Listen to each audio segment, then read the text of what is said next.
नमस्कार दोस्तों, जय श्री कृष्णा, राधे राधे। बहुत समय पहले की बात है। किसी गांव में दो बहनें कमला और सावित्री अपने माता पिता के साथ रहती थी। जब वे युवा हुई तो उनके माता पिता का निधन हो गया और वे पूरी दुनिया में अकेली रह गईं। उसके माता पिता ने जो कुछ भी कमाया था वह कुछ भी दिनों में समाप्त हो गया और दोनों बहनें कमला और सावित्री को भूखा रहना पड़ता था। गांव के लोग कभी उन पर दया करके चावल, आटा और दाल दे दिया करते थे। कभी कभी वे अपने माता पिता की छोड़ी हुई जमीन पर खेती करके अपना पेट भर लिया करती थी। दोस्तों, एक दिन उस गांव में संतों का एक बड़ा सा समूह आ गया। उस समूह में कुछ महिलाएं साधु भी थी। बड़ी बहन कमला ने उन्हें देखा तो उसके मन में वैराग्य की भावना पैदा हो गई। उसने संसार के मोह को त्यागने का फैसला किया। उसने सोचा कि भूखों मरने से अच्छा है कि भगवान की शरण में जाकर पूजा पाठ और भजन में अपनी जिंदगी बिताई जाए। जब उसने ये बात अपनी छोटी बहन सावित्री को बताई तो वह रोने लगी, कहने लगी, नहीं दीदी, ऐसा मत सोचो, अगर तुम भी चली गई तो मैं बिल्कुल अकेली रह जाऊंगी। लेकिन बड़ी बहन कमला ने उसकी एक बात भी नहीं सुनी और रात में ही उस समूह के साथ गांव में चली गई। दोस्तों, सुबह होते ही यह खबर पूरे गांव में आग की तरह फैल गई कि उस किसान की बेटी माता पिता के मरने के बाद अपनी बहन सावित्री को छोड़कर चली गई है। समाज की एक कड़वी सच्चाई है कि कोई भी महिला चाहे वैराग्य के लिए घर छोड़े या किसी और कारण से, उसे हमेशा बदनामी का ही सामना करना पड़ता है। एक महिला के लिए घर छोड़ना और माथे पर कलंक लगना माना जाता है। छोटी बहन सावित्री ने बहुत सफाई दी कि उसकी बहन के मन में वैराग्य आ गया था और वह भगवान की शरण में जा रही है, पर लोगों ने उसकी बात पर विश्वास नहीं किया। लोग कानाफूसी करने लगे और कुछ ने तो यह भी कहा कि कहीं बड़ी बहन की तरह छोटी बहन भी गांव की बदनामी न कर दे। यह सुनकर गांव के कुछ बड़े बुजुर्गों ने फैसला किया कि पूरे गांव से चंदा इकट्ठा करके छोटी बहन का विवाह कर देना चाहिए। यह विचार सभी ग्राम वासियों को पसंद आया। सबने थोड़े थोड़े पैसे इकट्ठा किए और एक अच्छा सा लड़का ढूंढा और एक अच्छे घर में छोटी बहन सावित्री का विवाह करा दिया। विवाह के बाद वह अपने ससुराल में आ गई। यह एक बहुत समृद्ध और सुखी घर था, जहाँ किसी चीज की कोई कमी नहीं थी। उसका पति भी उसे बड़ा प्रेम करने वाला था। छोटी बहन को अपने गांव वालों से कोई शिकायत नहीं रही। वह तो अपने गांव वालों को दिल से धन्यवाद कर रही थी कि उन्होंने एक अनाथ को इतने अच्छे घर में विवाह कराया। एक दिन जब वह कुएं पर पानी भरने गई तो उसने अपनी बाल्टी कुएं में डाली।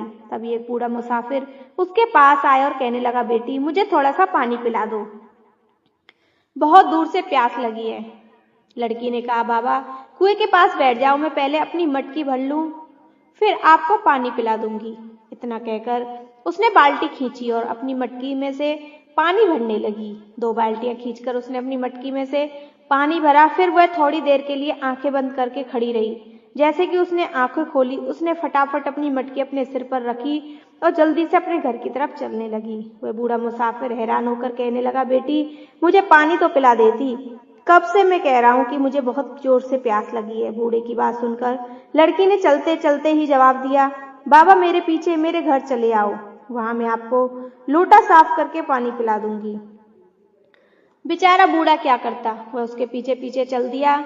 लड़की अपने घर पहुंची। हवेली में पहुंचकर उसने मटकी नीचे रखी और अंदर से एक लोटा लेकर आई। लोटा एकदम साफ सुथरा था, फिर भी उसने उस मुसाफिर के सामने उस लोटे को अच्छी तरह से साफ किया और उसमें पानी भरकर तुलसी के पौधे के चारों ओर डाल दिया, इस तरह की तुलसी की जड़ में एक भी बूंद पानी न जाए।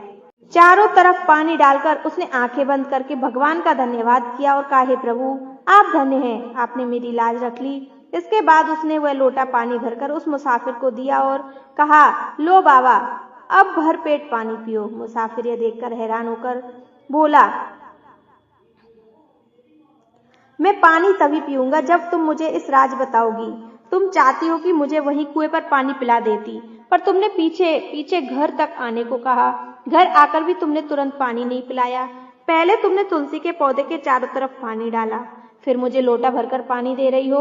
अगर तुलसी की जड़ में पानी डालती तब भी बात समझ में आती, पर तुमने तो उसमें एक बूंद भी नहीं जाने दी और फिर लाज रखने के लिए भगवान को धन्यवाद दे रही हो। इसका क्या राज है, पहले मुझे बताओ, तभी मैं पानी पीऊंगा। इस पर सावित्री ने हंसते हुए कहा, बाबा यह राज आप नहीं जान पाएंगे, अगर आप जान भी लेते तो विश्वास नहीं कर पाओगे।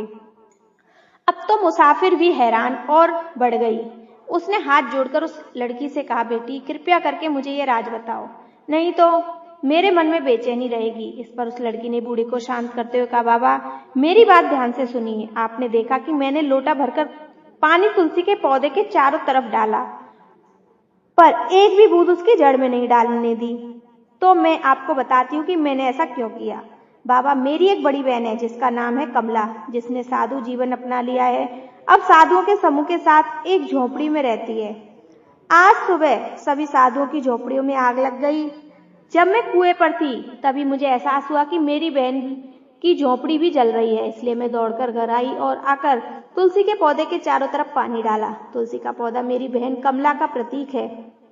उस पौधे के चारों ओर पानी डालकर मैंने दूर से अपनी बहन की झोपड़ी की आग बुझा दी। यह सुनकर बूढ़ा बहुत हैरान हो गया। उसने कहा, तुम्हारी बहन कहाँ बैठी है और तुम कहाँ इतनी दूर बैठी हो? भला कोई इतनी दूर से किसी का घर की आग कैसे बुझा सकता है? इस पर लड़की ने कहा, बाबा अगर आपको विश्वास नहीं आता तो आप वहां जाकर देख लो। बाकी सभी साधुओं संतों की झोपड़ी जल रही है, बस मेरी बहन की झोपड़ी की आग बुझी हुई है। यह सुनकर बूढ़ा उसकी बहन का पता लेकर चल पड़ा।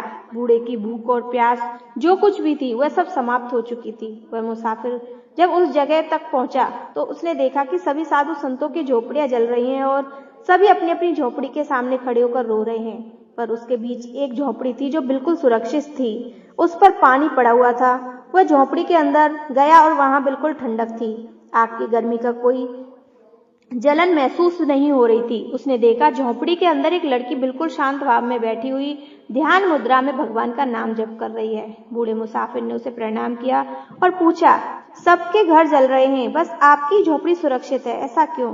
इस पर लड़की ने आंखें खोलकर धीरे धीरे मुस्कुराते हुए कहा, यह मेरी भक्ति की शक्ति है, यह मेरे अंदर का सत्य है जिसकी वजह से मेरी झोपड़ी नहीं जली। बाकी सभी संतों की झोपड़ियां जल गई।